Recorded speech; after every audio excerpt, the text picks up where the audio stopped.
次的论坛要开始了。那这一场论坛我们会聚焦在如何透过技术支援与法律援助的整合协作，强化对数位性犯罪幸存者的保护与救济机制，并且呢会由韩国女性人权振兴院院长申院长来进行40分钟的专讲。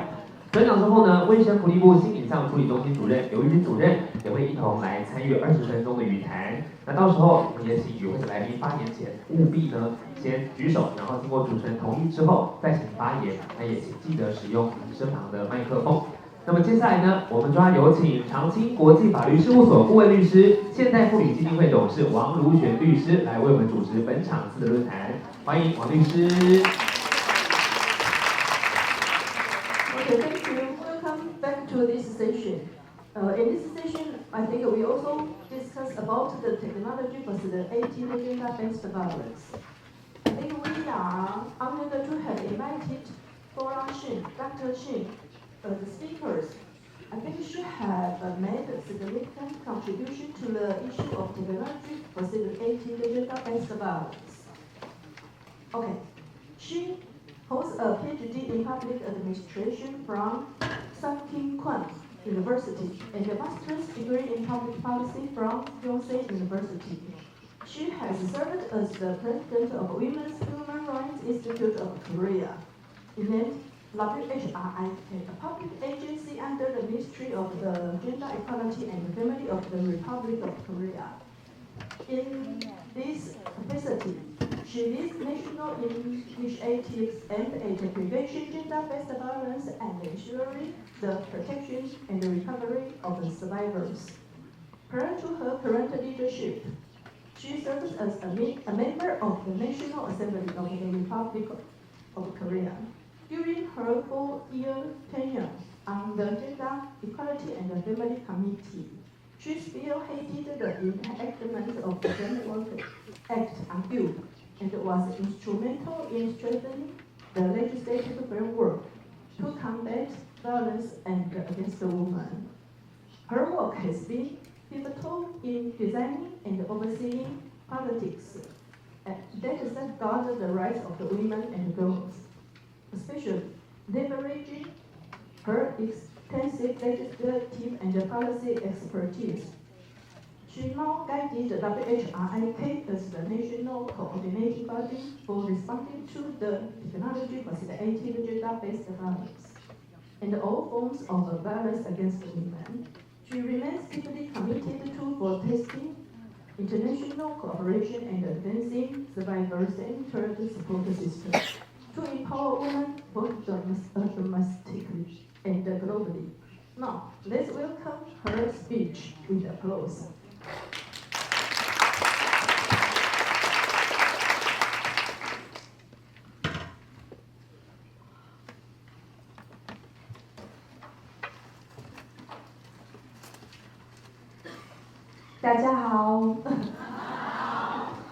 Yeah, 我的名字是香保罗。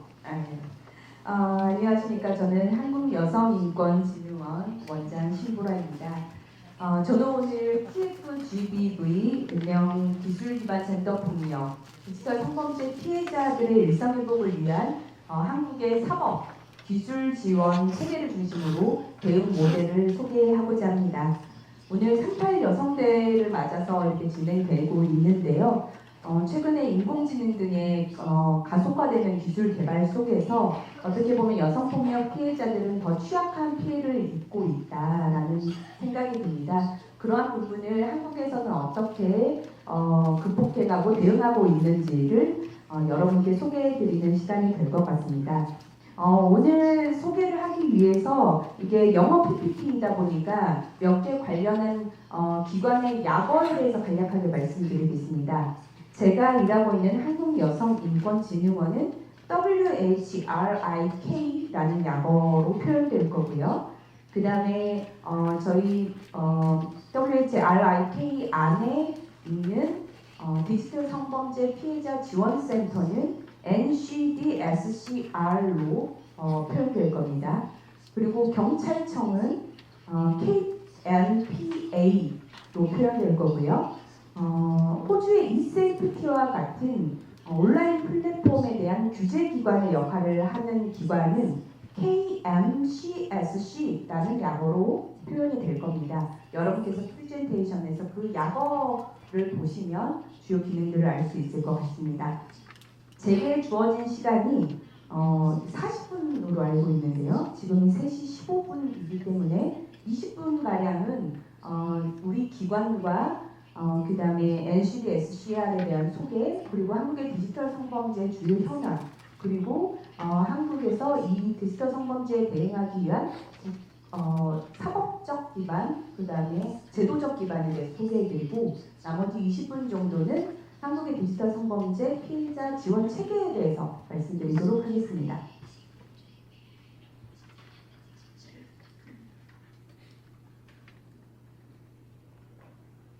네, WHRIK는 여성폭력 피해자를 보호하고 지원하고 젠더 기반 폭력에 대응하기 위해서 법률에 따라 설치된 성평등 가족부 산하의 공공기관입니다. 저희는 Non-Government Organization은 아니고요, NGO는 아니지만 100% 정부의 예산을 기반으로 운영되고 있고 저를 임명하는 사람은 성평등 가족부 장관입니다. 우리 기관은 137명의 직원이 현재 근무하고 있고요. 여성폭력 피해자를 지원하는 전국의 상담소들이 약 600여 곳이 있습니다. 그곳의 종사자들의 인파워먼트, 교육 역량을 종사자의 피해 지원 역량을 강화하는 사업들을 주로 하고 있고요. 특히 NCD-SCR과 같은 디지털 성범죄 피해자 전담 기관을 가지고 있습니다. 조직도를 보시면 여러 개의 본부가 있는데요. 그 중에 한 본부가 바로 National Center for Digital Sexual Crime Response, 일명 NCD-SCR이라고 하는 본부를 운영을 하고 있습니다. 이 본부가 이제 오늘 제가 소개시켜드릴 디지털 성범죄 피해자를 지원하는 전담 기구인데요. 2018년에 설립이 됐습니다. 이 센터는 향후에 이제 제가 이 NCD-SCR은 모두 센터라는 용어로 통칭해서 말씀드리겠습니다. 이 센터는 디지털 성범죄 피해자를 지원하는 최초의 기구고요. 불법 촬영 및 유포, 디지털 성범죄 급증에 따라 2017년 정부의 종합 대책이 마련되면서 설립이 됐습니다. 50명의 인력이 현재 4팀으로 운영이 되고 있고요. 마찬가지로 100% 정부 예산을 지원받습니다. 인건비와 사업비를 포함해서 올해 예산 총액은 59억 원인데요. 대만 달러로는 1억 2,800만 타이완 달러 규모로 운영이 됩니다. 그러면 한국의 디지털 성범죄 주 현황에 대해서 살펴보도록 하겠습니다. 이 해당 슬라이드는 연도별로 한국 사회에서 큰 이슈가 됐던 디지털 성범죄 관련 사건의 흐름과 그 문제를 해결하기 위해서 정부가 어떤 대책을 내어놓는가, 그리고 어떤 법률이 개정되었는가의 흐름을 보여줍니다. 노란색 그래프는 센터가 연도별로 피해 촬영물을 삭제 지원한 실적입니다. 2025년 말 기준으로 35만 건의 삭제 지원을 했습니다. 2018년 개소 이후 누적 피해자는 약 5만 명 이상입니다. 그래프를 보시면 주요한 시기 2017년, 18년, 2020년 이런 사건들이 발생하면서 디지털 성범죄 대응 체계도 지속적으로 발전한 것을 여러분들 아실 수 있겠죠. 2020년 아까 여러 연사들께서 말씀하신 한국의 N번방 사건이 있었습니다. 텔레그램 내에 집단적으로 성착취물이 유포됐던 사건인데요. 그 사건을 계기로 여러 정부의 종합적 대응 체계가 발전을 해왔습니다. 이 한국이 현재 운영하는, 그리고 제가 여러분께 소개해드릴 이런 대응 체계는 한순간에 뚝딱 하고 만들어진 것은 아닙니다. 여러 개의 디지털 성범죄 사건들이 발생할 때마다 피해자 지원 체계를 한번 발전시키고, 그 다음에 가해자 처벌의 수위를 높이고, 그 다음에 플랫폼의 규제를 강화하고, 이러한 방식으로 지속적으로 발전해온 결과물이라고 할 수 있습니다. 그러면 한국의 디지털 성범죄 몇 가지 트렌드들에 대해서 설명해 드리겠습니다. 여러분 모두 잘 아시겠지만 디지털 기반의 활용도가 증가하면서 피해자도 양적으로 증폭해 왔습니다.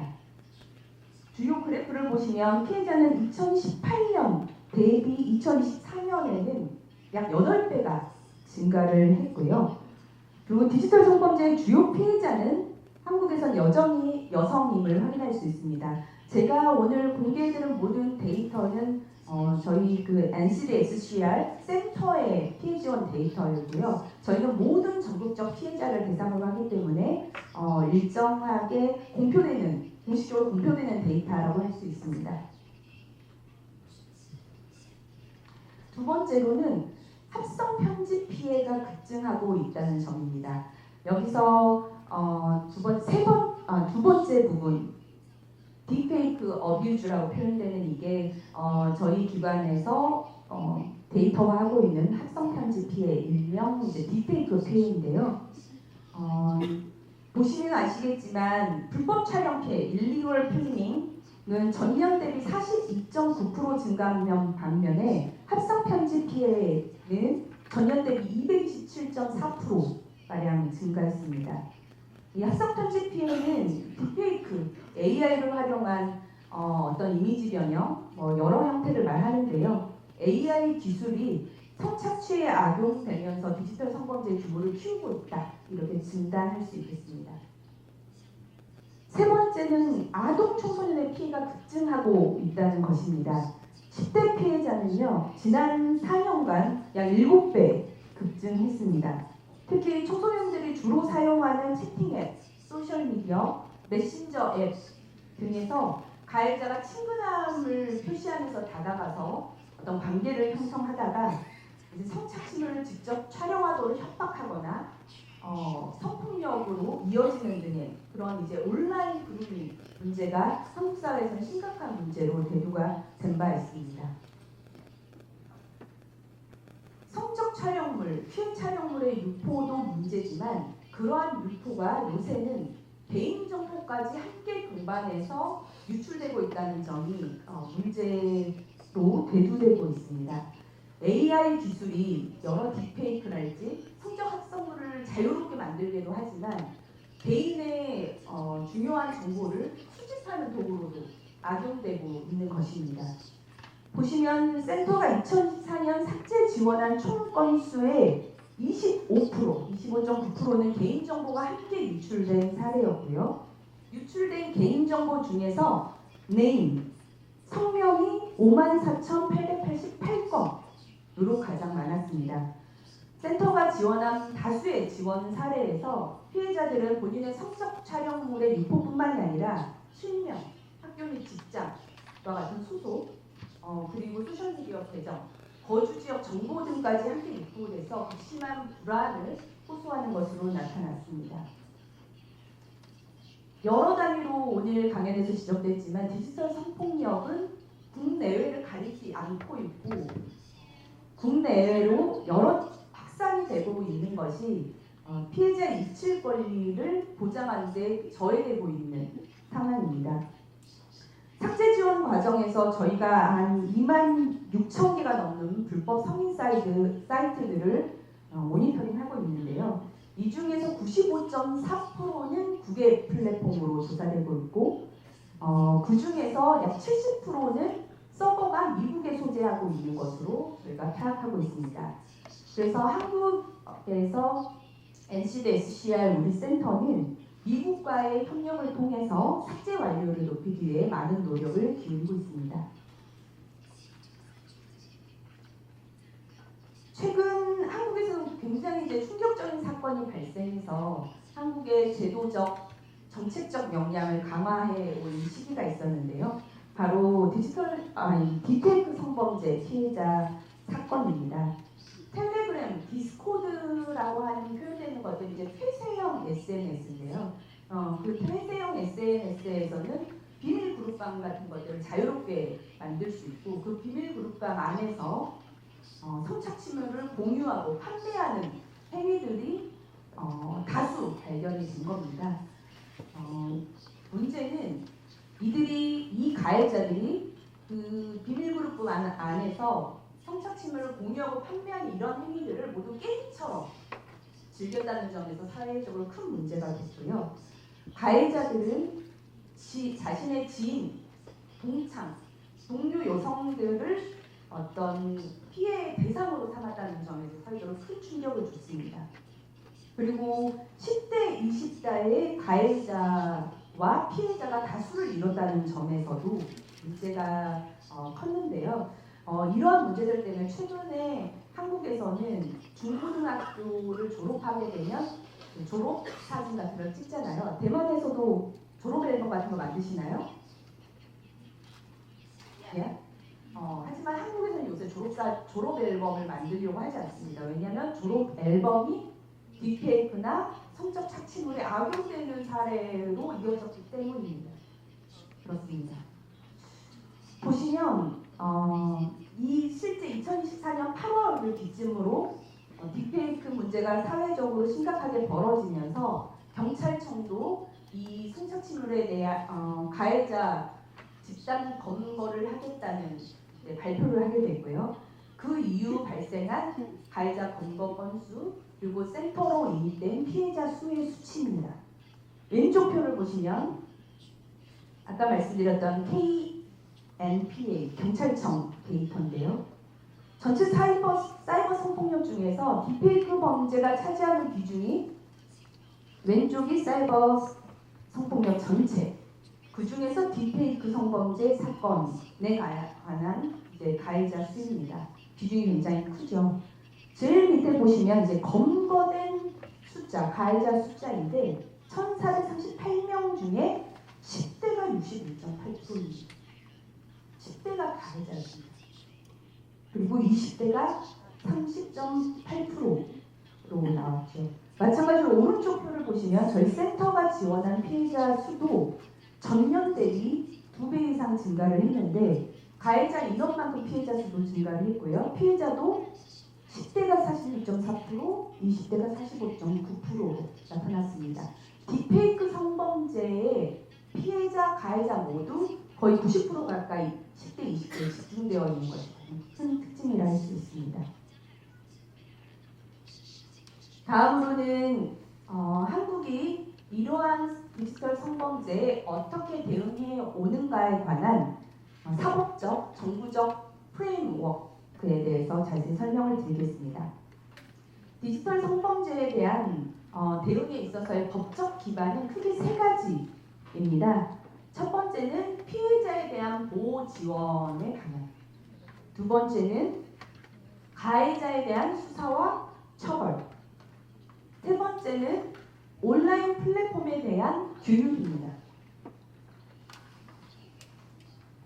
먼저 피해자에 대한 법적 지원 프레임이 어떻게 되어 있는가 하는 부분으로 말씀드리겠습니다. 혹시 통역이 제대로 안 되나요? Is it alright?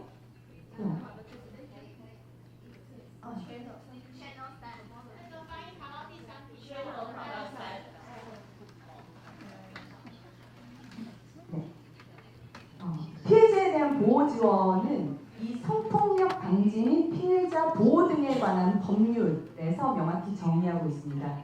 국가의 보호 책무를 정의하고 있고요. 국가와 지방정부는 삭제 지원, 브라브라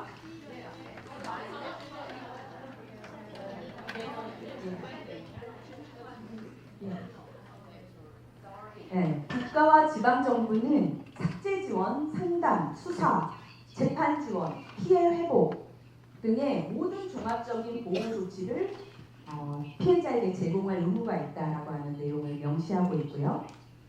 피해 지원의 전달 체계를 두 번째 아티클 7-4에서 명시하고 있습니다.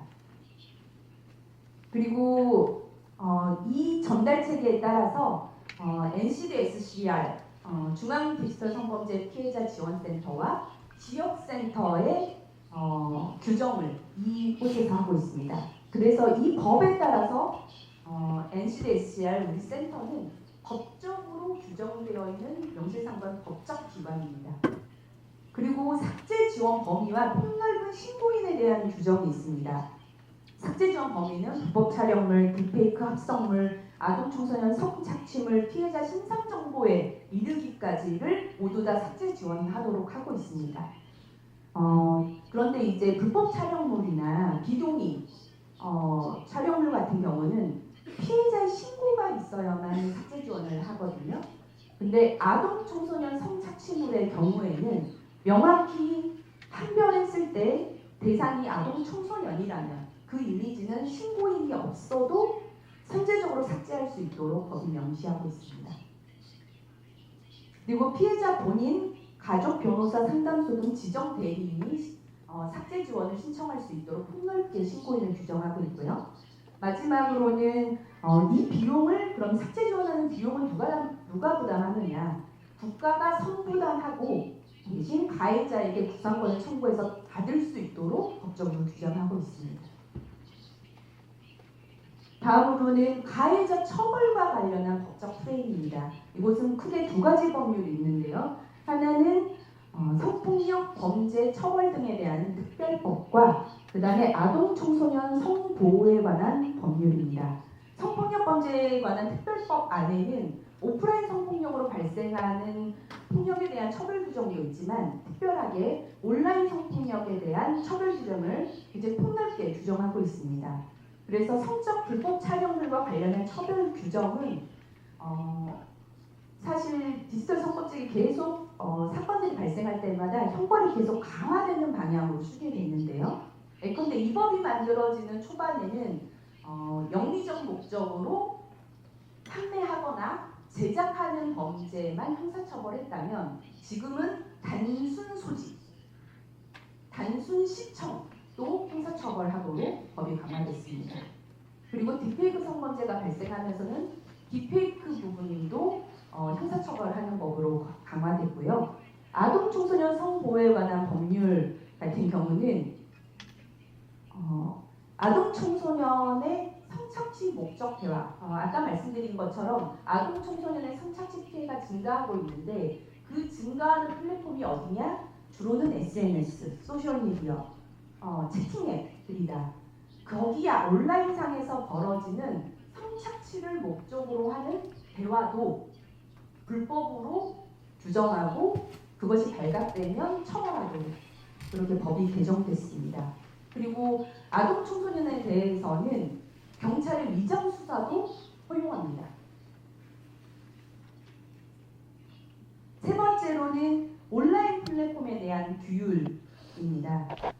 한국은 기본적으로 온라인 사업자들, 온라인 플랫폼에 대해서는 많은 자유를 보장하고 있습니다. 다만 이 온라인 플랫폼상에 이런 성착취물이랄지 이런 부분들을 불법 정보로 규정을 하고요. 그 불법 정보의 온라인 플랫폼사도 책임을 지고 그것이 자신의 플랫폼상에 유통되는 것을 방지할 의무를 규정하고 있는 방식으로 운영이 됩니다. 그래서 피해자들이 만약 신고를 하게 되면 플랫폼사도 즉각 그것을 모니터링해서 삭제할 수 있도록 하고요. 매 유통 방지와 관련한 투명성 보고서를 만들어서 제출하도록도 하고 있습니다. 그래서 불법 촬영물을 불법 정보로 규정하고 있는 내용과 그 다음에 유통방지 책임자를 지정해서 삭제 차단 등의 유통방지 업무를 수행하도록 하는 내용이 규정되어 있습니다. 그리고 아래 보시면 방송미디어 통신심의위원회와 관련한 법률이 있는데요. 아까 말씀드렸던 KMCSC이고 호주의 eSafety와 동일한 기능을 수행하고 있는 곳입니다. 이곳은 그러한 온라인 플랫폼사들이 유통방지 의무를 이행하지 않았을 시에 그것을 제재할 수 있는 권한을 갖도록 하는 내용을 법률에 규정하고 있습니다. 그래서 불법 정보가 유통되고 있음에도 불구하고 그것을 이행하지 않을 시에 시정명령, 행정적 시정명령을 할 수 있고요. 그럼에도 시정명령을 했는데도 계속 방치하고 있다. 그럴 때는 과징금을 물릴 수 있습니다. 과징금은 매출액의 3%까지 하고 있고요. 우리나라도 대한민국도 대부분 온라인 플랫폼에 어떤 자율 규제를 옹호하고 있기 때문에 그동안에는 과징금을 물린 사례가 단 한 번도 없었다가 2024년 8월 이후 그 딥페이크 사건이 사회적 공론화가 되면서 왜 이렇게 큰 사태가 벌어졌는데 온라인 플랫폼사는 책임지지 않느냐 하는 어떤 사회적 공분이 가시화되자 처음으로 온라인 플랫폼사에 대한 과징금을 물렸습니다. 그래서 사회적 요구가 커지게 되면 무의미한 법들도 실천적인 제재로 이어지게 된다라고 하는 점을 알 수 있습니다. 제도적 기반도 있습니다. 이거는 정부가 마련하는 계획이고요. 디지털 성범죄를 방지하기 위한 제도적 기반으로는 여성폭력 방지 기본 계획이 있습니다. 이것은 5년 단위로 수립되는 기본 계획이고요. 디지털 성범죄뿐만이 아니라 성매매, 성폭력, 가정폭력, 디지털 성범죄, 교제폭력, 스토킹을 포함한 모든 여성폭력에 대응하기 위한 기본 계획입니다. 이것은 1차 계획은 2020년, 2차 계획은 2025년에 수립된 바 있고요. 이 기본 계획이 가지는 핵심 가치가 있습니다. 그것은 여성폭력 방지는 국가의 책임이다. 두 번째, 모든 서비스는 피해자를 중심으로 이루어져야 된다. 세 번째, 기술의 문제는 기술을 개발해서 대응하는 방식으로 운영해야 된다. 네 번째는 이런 디지털 성범죄에 대응하기 위해서는 다자 간의 협력과 공조가 필수다라고 하는 4가지 원칙입니다. 기본 계획이 디지털 성범죄에 대응하는 종합적인 방향을 설정하고 있다면 이 슬라이드에 제시된 일명 대책들은 그 디지털 성범죄 피해자 관련한 사건들이 엄청 크게 발생했을 때마다 정부가 긴급하게 내놓은 정책들이라고 할 수 있습니다. 2017년에 굉장히 큰 문제가 있었어요. 지하철 내에서 너무나 많은 불법 촬영들이 성행을 하고 그것이 웹하드에 대량으로 유포된 사건들이 발생을 했던 거죠. 그것 때문에 국가가 대응하고자 NCD-SCR이라는 저희 센터를 2018년에 처음 만들게 된 겁니다. 그리고 마찬가지로 2020년도에 아까 말씀드린 그 N번방 사건이 발생하면서 그때 당시 가해자는 지금 종신형을 받고 수감 중입니다. 그때 가해자의 처벌이 대폭 상향되는 정부 대책들이 발표된 바 있습니다. 그리고 2024년 딥페이크 성범죄가 발생하면서는 딥페이크가 이제 생성형 AI를 악용한 기술 문제이기 때문에 이것들에 빠르게 대응하기 위한 기술적 투자를 해야 된다. 그리고 모든 범정부의 부처들이 이 문제를 다부처 간 협력으로 해결해야 된다라고 하는 그런 방향들이 만들어지게 됐습니다. 예, 딥페이크 성범죄에 관한 내용들이 주로 이런 내용이고요. 그래서 정부 딥페이크 성범죄 대응 강화 방안이 여러 대책을 포함하고 있지만 이제 키 포인트는 이제 법적 책임, 플랫폼 책임, 그다음에 보호 체계를 강화하는 것을 핵심으로 하고 있습니다. 그래서 보시면 2014년 8월 이후에는 디지털 성범죄의 모든 부처가 협력하는 방안을 강구하고 있습니다. 그래서 수사처벌 강화, 플랫폼 협력, 피해자 신고 및 보호, 아동 청소년에 대한 교육 및 예방, 삭제 지원 기술 개발과 같은 다방면에 걸친 대응을 진행을 하게 됐습니다. 그래서 여러분들께 말씀드리고 싶은 것은 어쨌든 한국의 디지털 성범죄는 모든 종합적인 개입과 조정이 필요한 사회적 과제라는 인식이 이제 전 사회적으로 커졌다라고 하는 것을 이 슬라이드로 보시면 알 수 있을 것 같습니다. 그러면 이제 디지털 성범죄 피해자 지원을 위한 종합적인 지원 체계에 대해서 설명해 드릴 텐데요.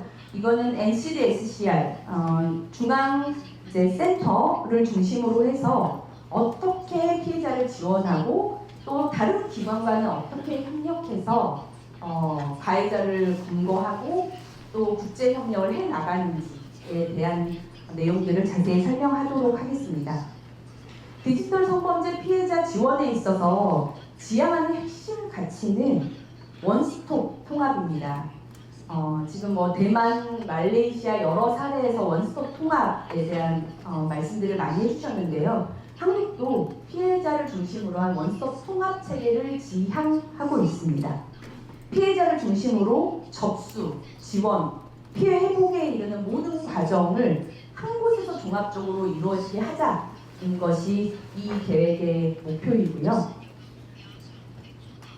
그리고 센터의 중요한 임무 중에 하나는 우리가 유일한 디지털 성범죄 피해자 지원 기관으로 시작했기 때문에 특히 삭제 지원의 방점을 둬서 운영을 해왔다는 점을 말씀드립니다.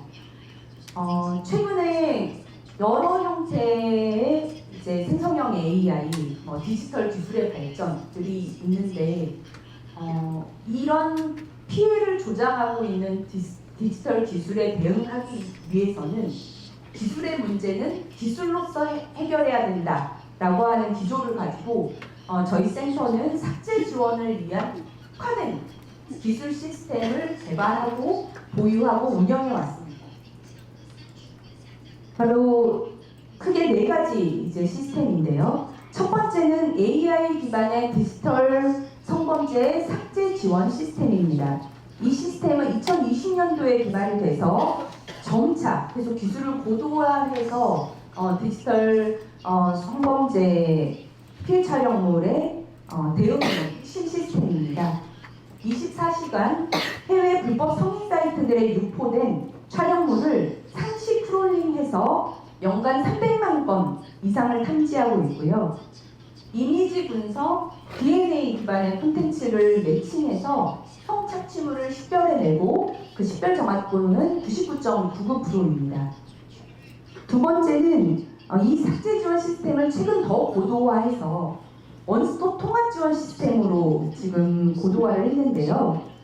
전국에 17개 지역 디지털 성범죄 피해자 지원센터가 있습니다. 이 지원센터와 이 중앙센터를 하나의 시스템으로 연결해서 피해 지원 정보를 다각도로 공유할 수 있도록 연계가 되어 있고요. 피해자는 이 온라인 페이지에서 자신의 피해 촬영물이 어떻게 삭제되고 있고 얼마만큼 삭제됐는지 혹은 삭제가 안 된 것들은 지속적으로 또 삭제하고 있는지에 대한 보고서를 받아볼 수 있습니다. 그래서 피해자에 대한 정보 접근성을 강화한 시스템이라고 할 수 있습니다. 세 번째는 작년부터 올해 센터가 집중적으로 신규 개발한 시스템입니다. 바로 AI 기반의 아동 청소년 성착취물 선제적 대응 시스템입니다. 이건 후에 자세히 설명을 드릴게요. 그리고 마지막으로는 딥페이크 문제에 대한 확산을 방지하기 위해서 작년에 딥페이크 판별 시스템도 새로 도입을 했습니다. 이거는 영국의 유명한 AI 기반 센서티라고 있는데요. 그 센서티에 딥페이크 프로그램을 직접 구입해가지고 탑재를 했습니다. 이 부분은 제가 처음 말씀드린 AI를 활용한 디지털 성범죄 삭제 지원 시스템의 이제 식별 메커니즘을 보여주는 겁니다. 매일 300개가 넘는 주요 유포 사이트들을 이 시스템에 모니터링하면서 성적 촬영물, 합성 피해물 등을 크롤링의 의미가 있는 잡아챈다는 뜻이거든요. 그러니까 우리 피해자분들은 본인의 피해 촬영물을 갖고 있거나 경찰에 신고됐을 때 이미 유포된 피해 촬영물을 확보하게 됩니다. 그럼 경찰청에서 신고를 통해서 연계된 피해 촬영물은 저희 기관에 한라인이 구축되어 있기 때문에 경찰청 시스템에 있는 피해 촬영물이 우리 기관의 피해 촬영물로 바로 시스템으로 전송이 되고요. 그러면 그 피해 촬영물이 있으면 온라인 플랫폼 300여 개 사이트에 계속 매칭을 하는 겁니다. 그래서 이제 식별해내는 거죠. 잡아챕니다. 크롤링. 그럴 때 어떻게 잡아내느냐라고 했을 때 그 기반이 바로 DNA다라는 겁니다. 많은 이 삭제 지원 시스템을 운영하고 있는 많은 국제의 기관들은 해쉬 기반으로 운영을 하고 있는데요. 해쉬는 이것도 식별 기능이 굉장히 높지만 말하자면 어떤 성착취 이미지가 있다. 그 이미지에 자막을 써놓으면 변형이 있게 되잖아요. 일부 변형이 있다거나 아니면 편집을 하게 됐다거나 그러면 해쉬 기반을 잡아내지 못합니다. 하지만 DNA 기반은 우리의 이제 핑거프린트, 지문처럼 이제 고유한 데이터를 갖고 있는 거기 때문에 일부 자막을 넣는다거나 편집을 한다거나 하더라도 식별을 잡아낼 수 있다는 거죠. 그래서 식별도 정확도가 99.99%라고 말씀을 드리는 겁니다. 그래서 이 시스템을 통해서 식별된 정보가 어떤 이미지를 캡처하거나 URL을 따는 방식으로 추출이 되기 때문에 우리는 그 URL 정보와 이미지 캡처 정보를 가지고 온라인 플랫폼에 이것을 삭제해달라고 요청하는 방식으로 삭제 지원 시스템이 운영되고 있습니다. 다음으로 말씀드릴 건 이번에 지금 개발해서 올해 상용화될 예정인 AI 기반의 아동 청소년 선제적 대응 시스템인데요. 이것을 개발하게 된 배경을 소개해 드리려고 하는 겁니다. 제가 아까도 말씀드린 것처럼 최근 아동 성범죄 관련한 판결문 데이터를 보니 그 판결문에서 가해자를 처음 만나게 된 경우가 어디냐라고 했을 때 1위가 채팅앱, 2위가 SNS, 3번이 메신저 앱으로 드러난 겁니다. 대부분은 이런 채팅앱에서 아동 청소년들을 유인하는 정보들이 있어요. 근데 우리 내일 밤 10시에 어디 모텔 앞에서 만날까? 라고 하는 건 너무 직접적인 정보잖아요. 그렇기 때문에 아동 청소년들만이 사용하는 은어를 사용해서 성착취를 유인하는 겁니다. 그래서 우리는 그런 데이터들, 조건 만남을 유도하거나 10대 고등학생, 중학생을 포함해서 온라인 그루밍을 유인하는 여러 데이터들을 학습해서 그 데이터를 기반으로 유인 정보를 식별해내고 그것을 삭제 지원하는 시스템을 만들게 됐습니다. 그래서 이 시스템은 2025년 개발을 시작했고 올해 상반기부터 상용화될 예정이고요. 개발 비용만 타이완 달러는 2,600만 타이완 달러로 개발이 됐습니다. 그래서 채팅앱 10곳이 그 모니터링 대상에 포함됐고요. 트위터, X, 그 다음에 최근 아동 청소년 주로 활용하고 있는 것으로 드러난 블루스카이라는 것도 모니터링 대상에 포함됐습니다. 그래서 유사 키워드들을 학습한 러닝머신이 가동이 돼서 성착취 유인 정보들을 프롤링해서 따내고요. 우리는 그것들을 URL 기반으로 자동화 식별해서 다시 트위터와 X, 채팅 앱들의 운영자에게 보내는 겁니다. 너희 이 정보 삭제해 라고 보내는 겁니다. 그런 구조로 운영이 되고 있습니다. 이것은 삭제 지원을 중심으로 한 피해자 통합적인 협력 체계를 보여주고 있습니다. 피해자들은 365일 24시간 한라인을 통해서 전화 상담이 가능하고요. 대표 전화는 1366 번호입니다. 그 번호를 통해서 24시간 상담이 가능하도록 되어 있고요. 상담 연계 부서는 삭제 지원이 필요한 경우 삭제 지원 부서로 연결하는 기능을 갖고 있고 유포 협박을 받고 있으면 유포 모니터링도 진행을 해줍니다. 그리고 피해자가 경찰에 신고를 해서 수사 중이면 관련 피해 증거 자료를 저희 센터에서 수집해서 경찰청에 보내줘서 수사에 적극적으로 협력하는 역할도 하고 있습니다. 그리고 아동 청소년 성착취물의 경우에는 미국과 캐나다 기관과 적극적으로 협력을 하고 있고요. 아까 말씀드린 것처럼 삭제 지원을 중요하게 되면 1년에 한 번씩 결과 보고서를 피해자에게 발행을 하고 있는 방식으로 운영을 하고 있습니다.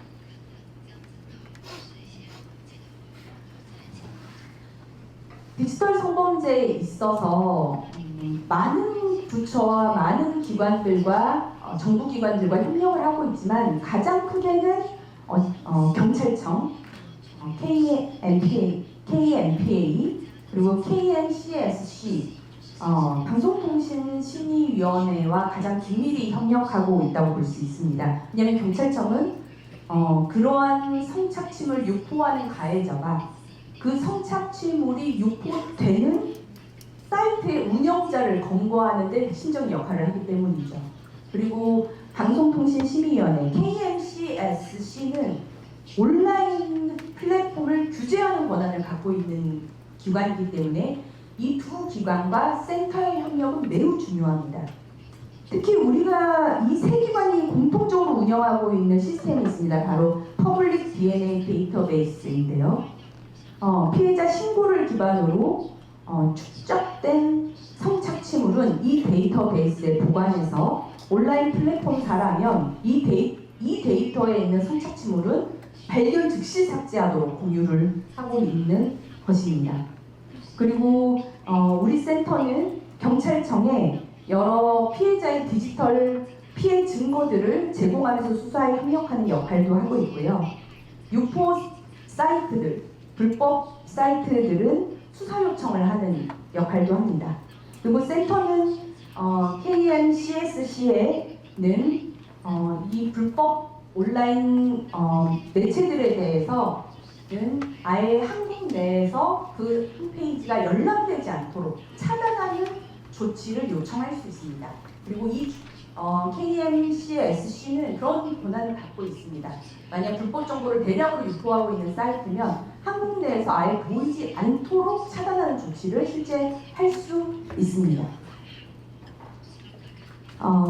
이 부분은 경찰이 센터로 피해자를 연계한 건수와 그 다음에 경찰이 센터로 삭제를 요청한 부분인데 이거는 참고하시면 될 것 같고요. 중요한 것은 그러면 경찰과 센터는 어떻게 협업을 해서 피해자 지원에 기여하고 있는가에 대해서 몇 가지 성공 사례를 좀 말씀드릴게요. 센터와 경찰청이 함께 협업해서 이러한 성과들은 이렇습니다. 우리 센터 같은 경우에는 삭제 지원을 요청했음에도 계속 불구하고 그거에 계속 불응하고 지속적으로 성착취물을 유포하는 사이트 17곳을 특정해서 경찰청에 수사를 의뢰했습니다. 그리고 그 사이트 운영자를 검거하기 위해서 피해자의 그 유포 사실 확인서 증거들을 만들어서 문서 형태로 또 증거를 제출했고요. 수사에 도움을 주었습니다. 이렇게 해서 이거는 꽤 몇 년이 걸린 사건이었어요. 왜냐하면 이걸 단순히 경찰청에서 수사한다고 해서 검거할 수 있는 건 아니고 이 사이트 운영자들은 대부분 아까 말씀드렸던 것처럼 미국과 같은 국외 서버를 운영하고 있거든요. 근데 실제 운영자 자체는 한국 사람이거나 미국 시민권을 갖고 있는 한국 사람이었던 거죠. 그러니까 성인 사이트들의 한국인 불법 콘텐츠들을 그렇게 무단으로 유포하고 있었던 겁니다. 그래서 미국의 국토정보보안국과 같이 협력을 해서 국제공조 수사를 벌이게 됐고 이로 인해서 2024년에 14곳의 불법 웹사이트 운영자를 검거하게 됐고 불법 촬영을 약 10만 개를 일괄 삭제하는 성과를 이뤘습니다. 아동 청소년 성착취물의 경우에도 지속적으로 이걸 업로드하는 헤비 업로더를 저희가 식별해 왔는데요. 그래서 저희가 센터의 경찰청에 284명의 그 헤비 업로더의 계정을 수사 의뢰했고 이것도 몇 년에 걸쳐 수사한 이후에 최근 14명이 구속 기소됐고 조사 과정에선 1명이 미성년자 성폭행 혐의로 긴급 체포되기도 했습니다.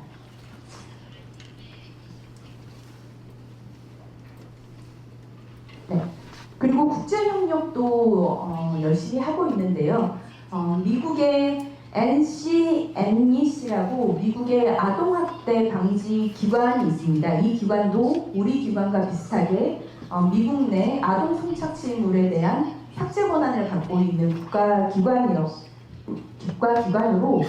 이 기관과 또 협력해서 아동 성착취물을 일괄 삭제하는 데 기여를 한 바 있습니다. 네, 마지막으로 피해자의 서비스 접근성은 어떻게 확보하고 있느냐라고 하는 부분에 대해서 말씀드립니다. 특히 한국에서 지금 집중하고 있는 것은 기술 기반으로 삭제 지원 대응 시스템을 만드는 거 한 축과 그 다음에 피해자를 중심으로 한 서비스 전달 체계 개선입니다. 그래서 피해자 관련한 전담 지원센터가 법적으로 규정이 됐고요. 2018년에는 저희 중앙센터 한 곳만 있었다면 2022년에는 전국에 11곳의 센터가 만들어졌고 2025년도에는 18개 센터로 확대가 됐습니다. 그리고 주요한 삭제 지원은 성적 착취물이 성격상 국외 유포가 많기 때문에 사실상 지역센터에서는 그런 국외 유포된 사이트의 촬영물까지 삭제하는 데는 어려움이 있기 때문에 삭제 지원은 대부분 중앙센터가 담당하고 있고요. 지역의 17개 센터들은 그 피해자들이 삭제 지원을 받으면서 동시에 법률, 치유회복, 수사 지원, 의료 지원 이런 것들의 밀착 서비스를 받을 수 있는 케어 서비스를 중심으로 운영이 되고 있습니다. 그리고 이건 지금 한글 홈페이지를 제가 캡처해 왔는데요. 2026년 2월, 바로 한 달 전이죠. 저희가 원스톱 통합 신고 홈페이지를 새롭게 개설했습니다. 이거는 기존의 중앙센터 홈페이지를 새롭게 개편한 건데요. 핵심은 피해자라면 어느 곳을 통하지 않고 이곳만 들어가면 경찰청에 대한 신고도, 자기 피해 촬영물에 대한 신고도, 수사 지원도 다 받을 수 있도록 한 페이지에 다 넣어둔 겁니다. 그래서 제일 왼쪽은 피해 상담 신청을 하는 페이지고요. 그 다음에 가운데는 중앙센터 홈페이지고요. 세 번째는 경찰청의 신고 시스템에 신고할 수 있는 버튼, 그리고 KMCSC, 그러니까 방송통신 심의위원회에 직접 가서 그 자신이 유포된 사이트들을 한국 내에서 아예 보이지 않게 차단해달라는 요청도 직접 할 수 있는 버튼을 여기에 넣어두었습니다. 예전에는 내가 경찰에 피해를 신고하고 가해자를 검거해달라고 신고하려면 경찰청 홈페이지에 갔었어야 됐고요. 그 다음에 내가 유포된 사이트를 한국에서 안 보이게 해주세요, 차단해달라고 요청하려면 KMCSC 홈페이지에 들어가 신청해야 되고, 각각의 신청 페이지가 있었다면 이걸 하나로 통합을 해서 피해자 중심주의를 구현하고 있는 것입니다.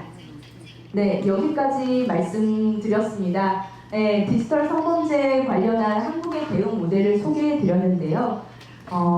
대만에서도 여러 형태로 디지털 성범죄에 대한 대응 강화를 하려는 계획들을 또 마련하고 있는 것으로 알고 있습니다. 한국의 대응 체계가 여러분들의 디지털 성범죄 대응에 또 좋은 인사이트를 갖는 기회가 되었으면 좋겠습니다. 감사합니다.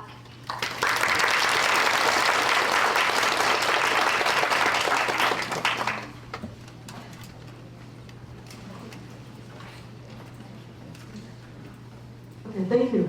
Yeah, thank you for Dr. Shin's wonderful sharing about the career model, especially the system of the protection of the digital sex crime survivors. Okay. Next, I'll introduce our panelist, Liu Yujun Liu. Okay. Jun Liu holds a master's degree from the College of Law at Sixing University. She has worked in the field of online content management for over a decade. Her areas of expertise include content rating and regulation, online safety for children and youth, internet governance, and the promotion of industry field regulation. Her currently serves as director of the Internet Governance Division at the Industry Policy and Legal Promotion Center of the Taipei Computer Association, where She oversees the implementation of online content management projects. These projects are commissioned by the Ministry of Health and Welfare and the National Communication Commission and the Ministry of Digital Affairs.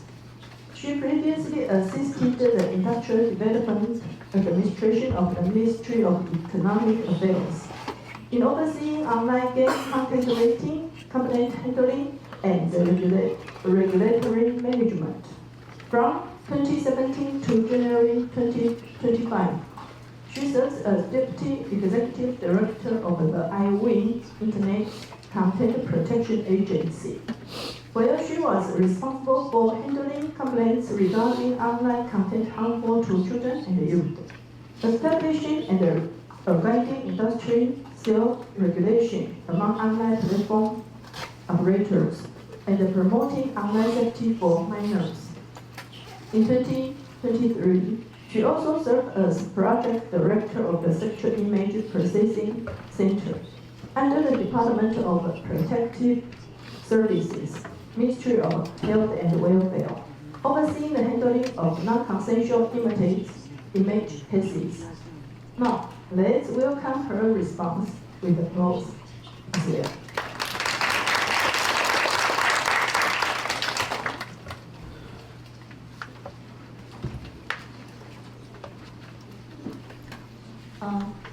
长官，各位语坛人，大家好。第二次又见面了，这次身份不太一样，这次是进行语坛。那因为我知道时间已经快到了，所以我会用最短的时间来进行这个语坛，然后我们接下来就可以进入到就是 Q&A 的时间。那首先呢，我会先快速的跟大家分享一下，就是台湾卫福部性影像处理中心的功能，因为我们刚才已经有听到申院长这里非常完整的分享了，就是韩国整体的机制哦。 那我这也是，虽然我已经访问过韩国几次，不管是在实体或是在线上，但这一次真的非常感谢申院长给我们一个非常完整的，就是架构和拼图。听完以后，我会觉得韩国在这一个部分性影像外流处理的部分，就像是一个武力强大的大姐姐，她真的是具备了很多的，就是工具哦。那在台湾这个地方呢，其实性影像处理中心是在2023年8月正式成立的，所以呢，我们应该算是比较初阶版的小妹妹。 那其实，在整个性影像处理中心，目前我们提供6大功能。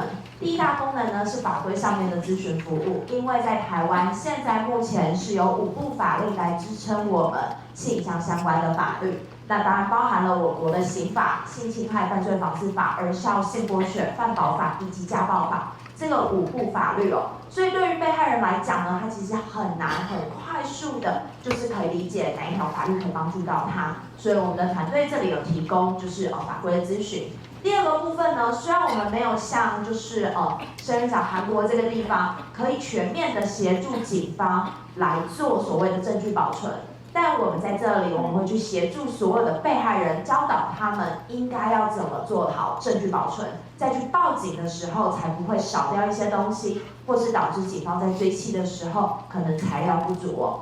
那第三个部分，我们也会去教这些被害人，如果他们有需要的话。 应该要怎么报警？因为对于很多被害人来讲，怎么报警这件事情是让他们觉得恐惧的。所以，如果我们有跟他们先说明整个司法的流程、报警的流程，是可以加强他们的勇气，然后做好心理准备，踏进警局。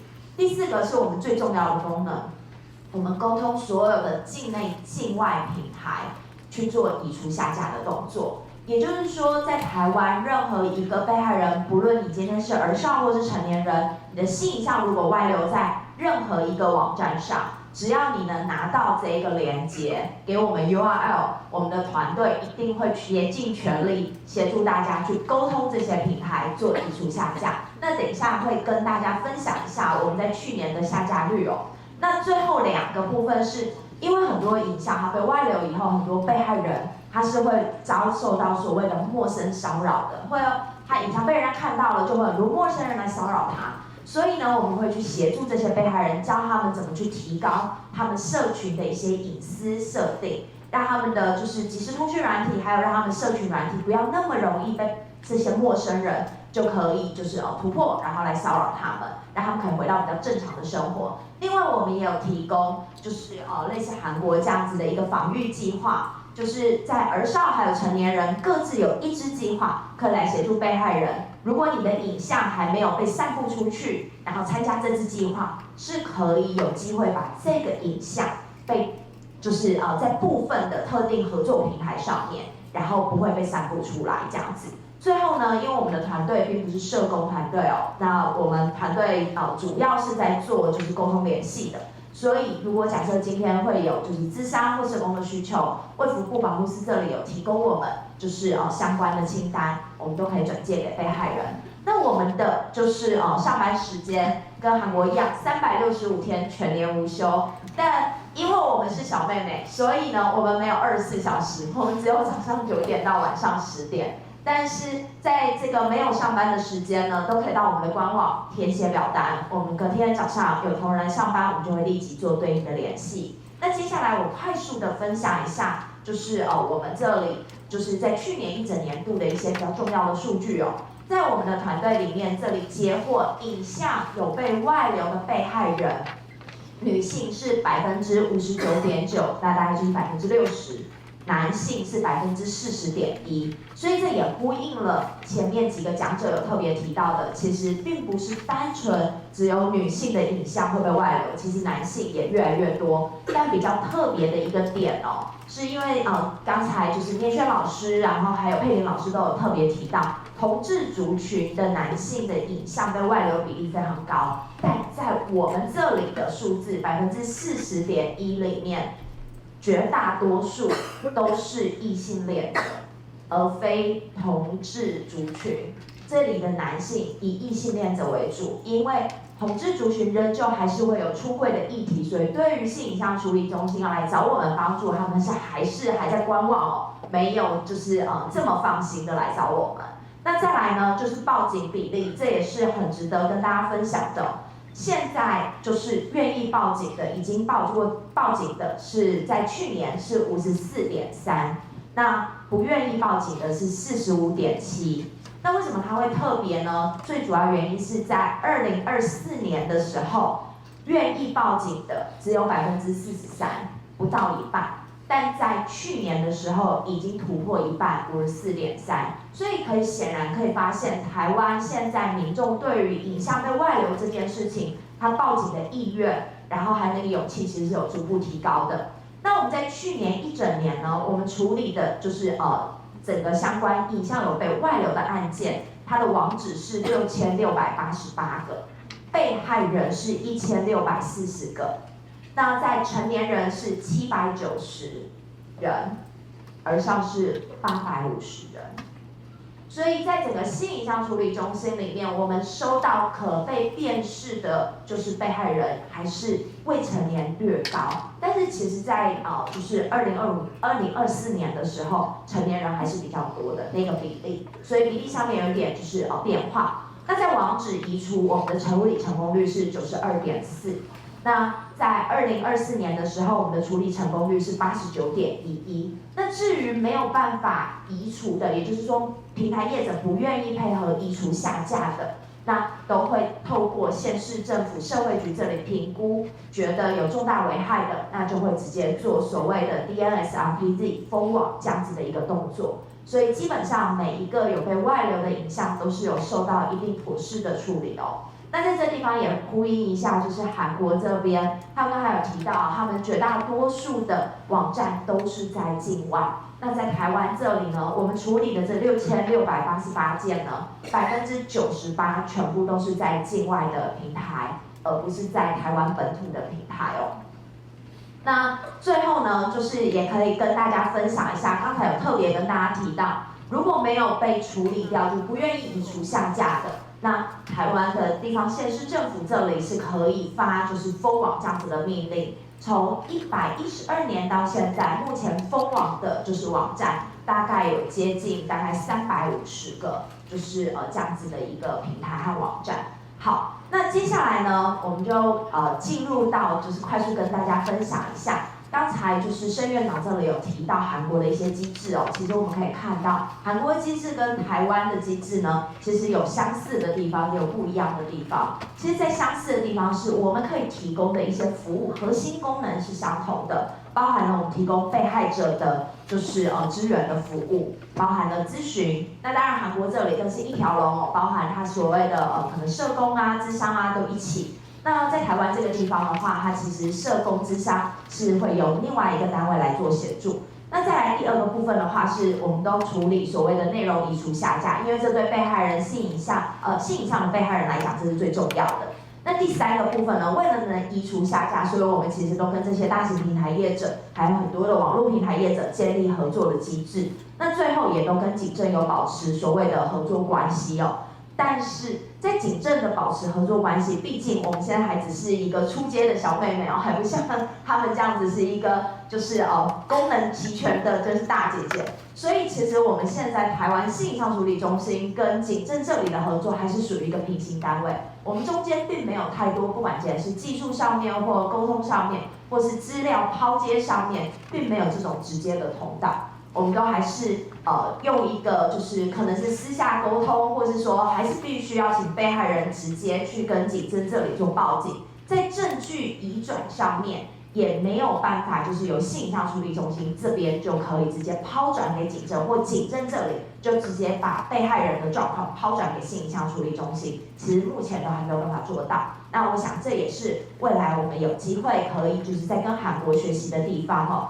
那在共同我们面对到的一个挑战，其实也是大家不晓得有没有听到，就是刚才申院长这边有提到，他们现在不太敢拍就是毕业纪念照，那是因为会害怕被就是defect 这个部分。在 defect 这个部分，其实我们在韩国这里有听到，日本这里有听到，美国这里有听到，但在台湾这个地方呢，我其实那时候还有特别调了一个数据出来哦。其实，在台湾这个地方，从112年，就是2023年一直到现在，有关 defect 台湾我们性影像处理中心有收到的案件，其实只有17件，应该有超乎大家想象的少。就是其实现在还是只有17件，并没有就是这么大规模的。那当然有一种可能是有一些 defect 的，就是被害人他不晓得说，我们可以来协助处理这件事情。那另外还有一种就是目前在台湾 defect 这一种影像还是属于在很小众，然后可能是在比较就是偏向暗网这样子的地方在流传。还没有就是非常大规模的流传到可能像 Telegram 或 Discord， 特别是 Discord 在台湾我们这里自己观察它的同温层是非常厚的，所以极少有吹哨者，就是在里面全部都是被害人，除非有人就是在里面卧底，否则基本上是不会有人出来检举。所以目前我们所收到的案件不多，但我们可以看着韩国的潜力哦，也许可以做对应的就是因应。那再来就是加害者的年龄下降。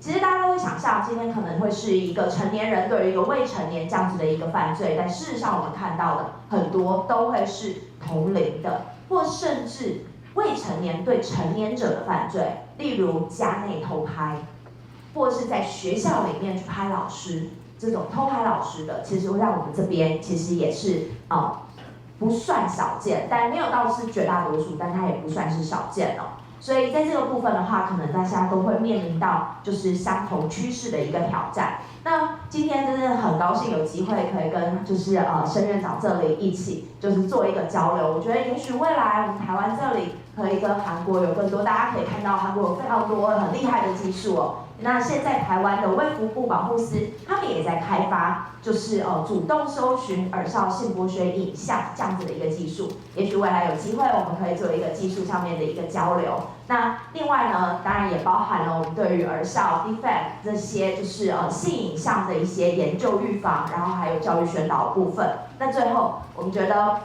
在这相关的就是议题上面，特别是数位性别暴力议题上，跟区域还有跟国际上面的连接非常重要。所以今天也非常感谢就是北市，然后就是举办了这样子的一个论坛，然后也希望大家之后可以有更多国际上面的交流。那我先简单就是分享到这里。非常谢谢我们的一个介绍来，我们再来有一个共同讨论的环节。那要跟大家报告的是，因为我一开始的时候我们就迟延了10分钟，所以请容许我们往后顺延一点点时间。我们这样好不好？因为时间非常的宝贵哦。我们孙院长从韩国来，那韩国在这方面某种程度上面来讲，大姐姐跟小妹妹的关系嘛，所以应该有值得我们学习的地方。所以我们开放3个问题，好不好？来，有没有要请教？来，1、2有没有？2有没有？哎，2来，有没有3？没有，那就3。OK， 好，额满。来，对。他们2个到时候同问同答，那如果问到韩国的部分，就麻烦我们翻译人员和告知我们的申院长。好，我要想要请教院长的部分哈。2024年跟2025年就爆发了就是韩很大量的deepfake的案件，那当时的韩国媒体报道其实是有点被限制住了。那台湾这边就有发很多报道要去做声援跟壮大这一部分，他们有这样。OK 吗？我会。OK， 那请我们翻译人员再重翻译一次好吗？你再重问。好，就是2024年的时候，韩国爆发了一件就是 deepfake 案件，而且骗。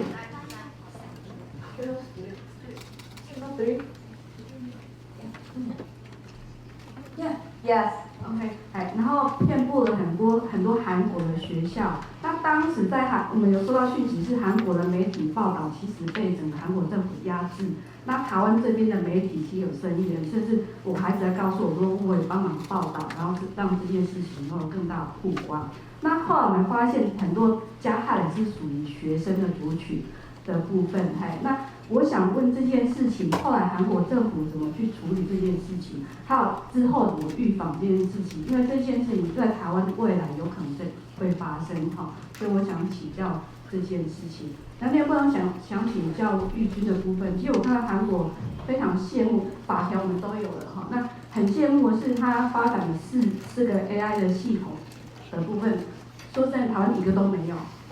即使你说开发器是用关键字、用爬虫系统的部分，它不是用图像去做扫描或是去拦截的部分。我想请教，就以你专业的立场，看到那么多，你觉得台湾有没有可能发展到4个系统里面看一个都可以？好，那有没有可能可以有发展成这样？因为速发部不认为这是他的事情嘛。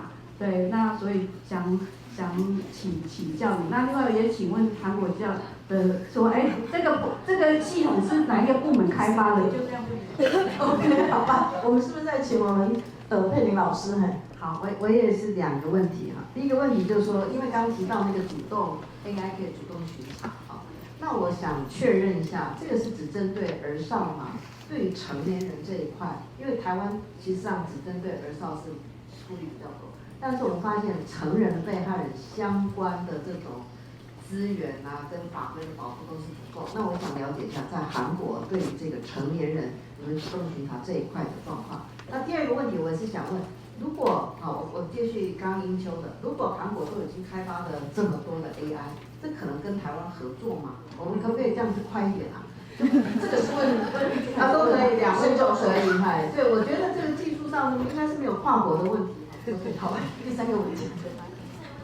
那预防性的话，预防性的措施在是教育界的合作，让更多的小朋友在很小的时候就有这个意识，这些是不被允许的，有没有这样的可能？是说的是台湾，所以会预觉得对，会预觉得那所以我们是不是请我们申教授先，好不好 ？You first, OK。 예, 아까 말씀드렸던 것처럼 딥페이크 사건에서 10대 가해자가 큰 이슈가 됐습니다. 근데 한국의 법상 16세 미만은 촉법 소년으로 분류가 됩니다. 그러니까 법에 의한 처벌을 받지 않도록 되어 있다는 거죠. 왜냐하면 아동 청소년은 본질적으로 아동의 권리로서 보호받아야 할 의무가 국가에게 있다고 봤기 때문에 16세 이하인 경우에는 말하자면 형사벌을 받지 않고 일명 보호소로 위탁이 돼서 교육과 교화를 위주로 교정을 하도록 되어 있습니다. 그런데 딥페이크 사건 같은 경우는 10대 가해자가 있었지만 그게 완전 초등학생 가해자는 거의 없었고요.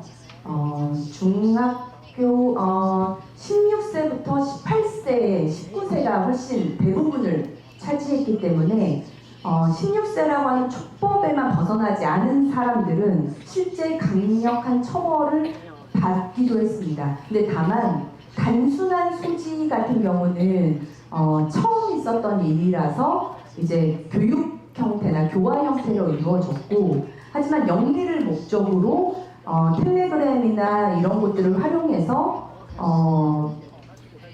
대규모로 유포를 하고 또 그 다음에 이제 코인을 사서 교환하는 방식으로 실제 영리 목적으로 그것들을 운영한 운영자의 경우에는 명확한 처벌을 받았습니다.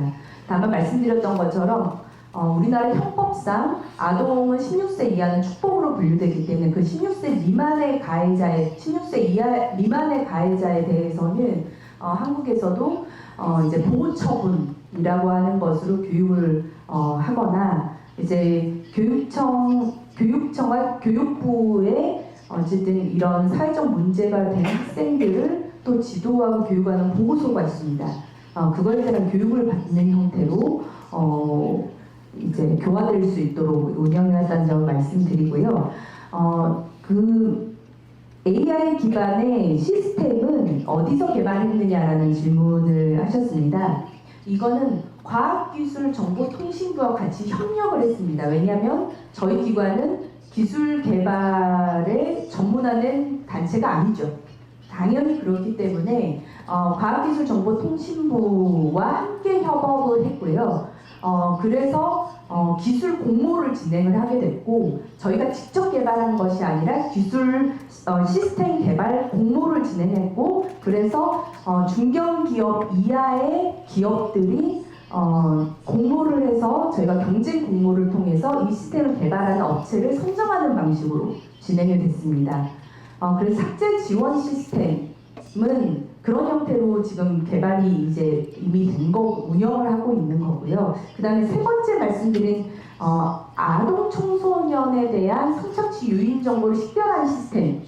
이것은 지금 현재 대기업들이 또 함께 참여해서 개발하는 형태로 운영이 되고 있습니다. 왜냐하면 이거는 기술 개발의 규모가 워낙 더 크기 때문에 대기업 정도 되는 기술 기업들이 공모에 참여해서 개발하는 방식으로 운영되고 있고요. 우리 센터가 보유하는 삭제 지원 시스템, 핵심 시스템이라고 했던 삭제 지원 시스템은 성인, 아동 청소년 할 것 없이 모든 성적 피해 촬영물을 지원하는 시스템이고요. 그다음에 최근 개발을 시작했다는 그 아동 청소년 유인 정보 식별 시스템은 아동 청소년에 특화된 시스템이기 때문에 우리는 본질적으로는 성인 피해자와 아동 청소년 피해자 모두를 다 지원하고 있다고 보시면 될 것 같습니다.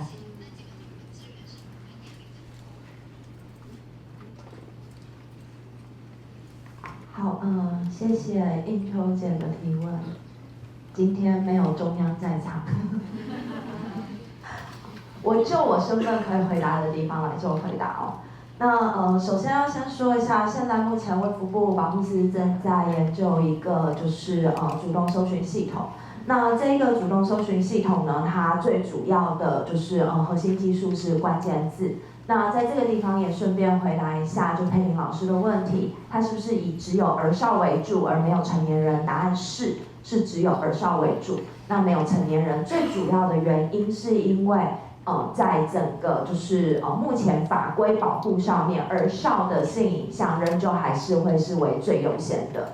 那今天呢，要主动搜寻成年人的这个影像部分，可能就是在讨论上面还是有点争议。那因为这个技术都是需要开发，而且它其实是需要不断的精进和训练哦。就算是关键字，它也不会是只是单纯的我写台罗，然后就只要搜到台罗的全部都来处理，不会是这样的。它会是一组关键字，或是它会去做一些就是时间上面的搭配。所以在这个部分，它的关键字的开发过程当中，其实是找了一些专家学者，当然还有包含就是NGO 还有性影像处理中心，我们实务上面所看到的这些经验，然后去提供这些关键字组，然后以及可以搜寻的平台。因为其实之前我有拜访过韩国，然后我也知道他们也有说，你每多搜寻一个网站，它要开发的经费其实就是可能又多了一个零这样子，所以它其实是那个经费是非常庞大，我们不可能去扫全世界的网站，所以它其实是会有一些标记特定的网站，然后来做搜寻。所以目前卫福部保护司的开发仍旧还是以就是儿少的性影像为主，那并且是以已知的儿少，就是它会有一个已知的儿少被害者，然后从已知的儿少被害者再去推这一个被害者，他有可能我们现在还不知道，但他有其他组的照片，用这样子的方式，然后去做一个搜寻，这是目前就是首要的一个目标这样子。那至于刚才英秋姐有特别提到，就是台湾是不是有可能可以像韩国一样有这么多套的，就是搜寻系统或是AI 系统？我想这跟是哪一个部会来主政这件事情是没有关系的。如果单论技术的话，因为我不能在这里说是哪一个部会主政，所以在这个地方我不讨论是哪一个部会要做这件事情，但单论技术这件事情上，我认为台湾的软体开发技术并不必然就是会不可行，而且我们在前面就是有韩国为前例哦，所以其实这个技术上面的合作和开发其实都是可行的。但要让这件事情可以落实，其实除了部会权责它是一个问题之外，其实它还有两个前提。第一个前提是法律是否松绑，因为在韩国它可以做主动搜寻这件事情，它是已经有一套很完整的法律去保护我这些资料我可以怎么用，我在什么时候我可以删除，我可以使用的范围到什么程度。但目前台湾是没有这些法律的，这会是第一个。那在第二个部分呢，那就会是我们到底政府愿意投入多少经费在这里面。那这是一个非常现实的事情哦，就是台湾就是这么可爱的国家，我们的资源、我们的能量、我们的人力都有限。所以在我们面对到各式各样的议题的过程当中，这样子的议题是否可以获取更多的资源，然后来开发这些系统，我想这也是一个非常重要的前提。那最后呢，回应就是老师这里的问题，就是说在宣导部分有没有可能跟教育部这里合作，然后把这样子的一个观念下放到就是可能国小甚至就是更小的孩子。那在这里的回答是，其实性影像处理中心还有卫福部，然后甚至就是各部会都有跟就是教育部也有在走进校园里面。就我知道，其实北市这里也有跟很多 NGO 合作走进校园里面。但在这个宣导的过程当中，其实有两个挑战。第一个挑战，当面对年纪越小的孩子要去做性影像的宣导的时候，我们必须要去考量到父母对于性这件事情以及性影像宣导这件事情他的接受程度。因为其实很多的父母他其实不太愿意他的孩子在年纪这么小的时候，你去跟他讲说什么衣服脱光啊、视讯裸聊啊，他就是不希望你可以提到，所以这会是进入校园的一个门槛。那第二个门槛呢，其实是现在有很多人都在做这个宣导，但知道不等于做到。我前阵子才就是接到一个，就是我一个同事，然后接到一个小孩的电话，他才国小，就是12岁，然后哭着打电话给我同事，然后死不挂电话，因为对方正在文字威胁他，叫他立刻脱衣服到厕所里面脱衣服拍照给他。你知道那孩子人在哪吗？他在外婆家。在外婆家的2楼，哭着打电话跟我的同事聊了，就是1个多小时，不愿意挂电话，然后叫我的同事千万不要挂电话，他一挂他就会去拍，可是他又很害怕，所以我的同事呢，那天是假日嘛，我同事立刻就是赖给我，然后叫我打电话给那个孩子的妈。大家知道那孩子的妈在哪吗？在那个外婆家的1楼。孩子没有勇气下去。那最后呢，当然我就打电话去给那个妈妈，然后那个妈妈就是很标准的华人家庭父母的反应哦，冲上楼去，然后大骂那个小孩。所以我跟我的同事一人一支电话，就听到妈妈在骂人，那时候我就跟妈妈讲说，千万不要骂他，他现在情绪是很崩溃，你一骂他，我们后面可能状况都无法就是获得缓解。后来那个妈妈非常自责的跟我讲说，其实在之前黄子佼事件，然后在很多新闻事件，妈妈都有告诉这个孩子说不要拍身心影像，这个很危险。然后所以他不断的在骂那个孩子说，我不是跟你说过了吗？你为什么要拍？这么危险，你为什么要拍？然后那个孩子就开始有很多的故事要说他为什么不得不拍。在这个地方就是花一点时间讲这个故事给大家，是宣导是宣导，知道是知道。我们要怎么让孩子在知道的过程当中，他遇到了这个危险的过程当中去启动，知道我该做什么？我觉得我们应该要怎么可以去让孩子去感受到，或是在身临其境的过程当中有那个 action， 那是最重要的。那我相信这应该也会是在座各位都是想要一起努力的方向。那我就先简单分享到这。OK， 因为时间的关系我们真的不得不结束我知道大家可能都有很多问题要请教，待会就结束之后，抓住他们，能够问的就尽量问但是我们这个单元还是在这个地方不得不做点结束所以终归他们的说法，还想要补充的 ，OK 好。我们 speaker 有优先权최근에 한국에서는 중요한 법 개정이 하나 있었는데요. 바로 아동 청소년들이 본인이 어떤 성착취 피해를 입거나 어쨌든 성매매나 아무튼 이런 여러 가지 성적 피해를 입었을 때 부모가 알게 되면 어떡할까라고 하는 두려움을 굉장히 많이 갖고 있어서 실제 신고를 꺼립니다. 근데 대한민국에서도 법적으로 아동 청소년이 성적 피해를 입어서 경찰에 가서 신고를 하게 되면 반드시 부모에게 알릴 의무가 법적으로 규정되어 있습니다. 그 법 규정 때문에 아동 청소년들이 신고를 꺼리고 더 큰 피해를 입는데도 누구에게도 도움을 청하지 못하는 사태들이 발생을 했던 거죠. 그래서 그 법조항을 최근에 없앴습니다. 그래서 경찰에게 찾아가도 상담소를 찾아가도 상담원이나 경찰 모두 아동 청소년 피해자가 나는 부모에게 이 사실을 알리지 않았으면 좋겠어요 라고 말하면 피해자의 의사를 존중해서 부모에게 고지하지 않아도 되게끔 법이 바뀌었습니다. 근데 이게 오랜 투쟁의 결과입니다. 아동 청소년을 보호하기 위한 많은 상담소와 단체들이 계속해서 피켓팅을 했거든요. 그 결과물로 한 5년 이상 걸린 결과입니다만 그러한 법적 변화가 있었다라는 말씀 마지막에 드리겠습니다. OK， 这个非常谢谢我们的孙院长，这一点跟我们做的分享，他其实也非常非常的重要。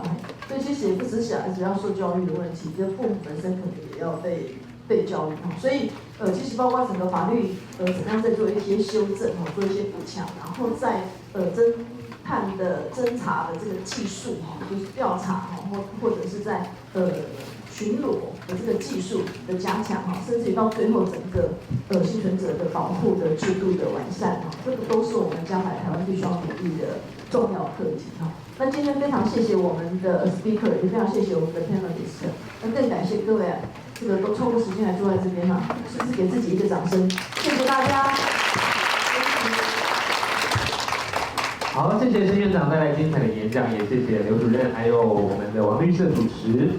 好，各位现场的嘉宾呢，我们今天的论坛圆满达成了所有的议程。那也非常荣幸，我们今天邀请到来自我国、澳洲、韩国跟马来西亚的性别暴力专家，帮我们带来非常有启发性的分享像马来西亚备受国际声誉的这个 OHCT 模式还有澳洲 eSafety 的 Commissioner 有这种创新的数位监管机制，还有刚刚聊到的关于这个韩国女性人权正义院对于性以上被害人全面跟不遗余力的一个援助，我们也都看见各国在性别暴力防治的一个多样性。那当然我们也必须要消除，因为像这个文化、经济，还有日新月异的科技，其实会带来一些结构性的障碍。那实践性别正义真的是需要跨国，然后我们的合作跟不间断的努力。再次感谢我们今天的主持人，还有我们的讲者跟与谈人现场相授。现在正式宣布 Her City Our Taipei 它的友善城市在台北国际论坛圆满结束，谢谢大家的参与，祝各位平安顺心，我们期待下次再见。